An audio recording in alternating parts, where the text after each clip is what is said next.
सालों पहले चांद नगर के पास एक जंगल था। वहाँ एक बड़ा सा बरगद का पेड़ था जिस पर एक कौवा और एक कोयल दोनों अपने अपने घोंसले में रहते थे। एक रात उस जंगल में तेज आंधी चलने लगी। देखते ही देखते बारिश शुरू हो गई। कुछ ही देर में जंगल का जो भी था सब बर्बाद हो गया।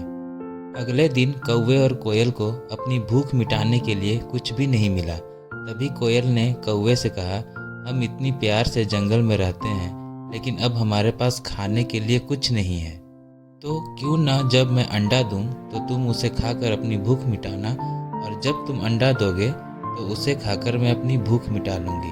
कौवे ने कोयल की बात पर सहमति जताई। संयोग से सबसे पहले कौवे ने अंडा दिया और कोयल ने उसे खाकर अपनी भूख मिटा ली। फिर कोयल ने अंडा दिया। कौवा जैसे ही कोयल का अंडा खाने लगा तो कोयल ने उसे रोक दिया। कोयल ने कहा, तुम्हारी चोंच साफ नहीं है, तुम इसे धो कर आओ, फिर अंडा खाना। भागकर कौवा नदी के किनारे गया। उसने नदी से कहा, तुम मुझे पानी दो, मैं अपनी चोंच धोकर कोयल का अंडा खाऊंगा। नदी बोली, ठीक है, पानी के लिए तुम एक बर्तन लेकर आओ। अब कौवा जल्दी से कुम्हार के पास पहुंचा। उसने कुम्हार से कहा, मुझे घड़ा दे दो, उसमें मैं पानी भरकर अपनी चोंच धोऊंगा और फिर कोयल का अंडा खाऊंगा। कुम्हार ने कहा, तुम मुझे मिट्टी लाकर दो, मैं तुम्हें बर्तन बनाकर दे देता हूँ। यह सुनते ही कौवा धरती माँ से मिट्टी मांगने लगा।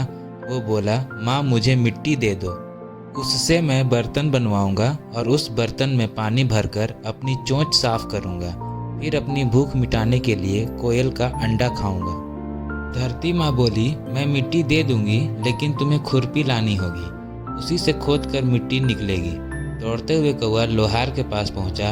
उसने लोहार से कहा, मुझे खुरपी दे दो, उससे मैं मिट्टी निकालकर कुम्हार को दूंगा और बर्तन लूंगा, फिर बर्तन में पानी भरूंगा और उस पानी से अपनी चोंच धोकर कोयल का अंडा खाऊंगा। लोहार ने गर्म गर्म खुरपी कौवे को दे दी। जैसे ही कौवे ने उसे पकड़ा, उसकी चोंच जल गई और कौवा तड़पते हुए मर गया। इस तरह चतुराई से कोयल ने अपने अंडे कौवे से बचा लिए। कहानी से सीख। कौवे और कोयल की कहानी यह सीख देती है कि दूसरों पर आंख बंद करके भरोसा नहीं करना चाहिए, इससे नुकसान खुद का ही होता है।